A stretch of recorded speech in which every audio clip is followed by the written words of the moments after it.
would say Islam is at a crisis. The Islam is at loggerhead with the West, where Islam and West are having a big battle now because of leadership, because of identity, because of integration issues, assimilation bits. What's your take on that? Well, there's two things at play here. One is more on the global perspective.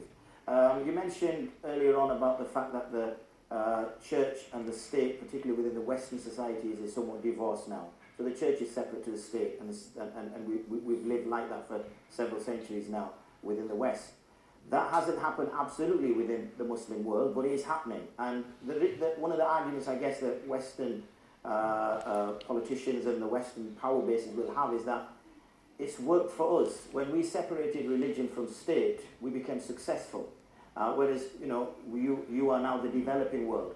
You are considered as far back now. In fact, we had a period where Turkey looked at Europe as its model rather than looking towards the East as its model, particularly in the time of Ataturk. So you're seeing the change taking place, that Europe seems to have the answer, and the answer is Renaissance, separate state from religion. Religion needs a revamp, a reboot. And I think that's the accusation that's being made, particularly towards on a global level. On a more geographically level here within the UK, then here you're seeing an issue that many things which are perceived to be religiously based are seen as problematic. And that is obviously being targeted towards Islam. However, the answer really is based on religious illiteracy rather than religious literacy. So the problem isn't that people are practicing their religion, the problem is that people aren't practicing their religion.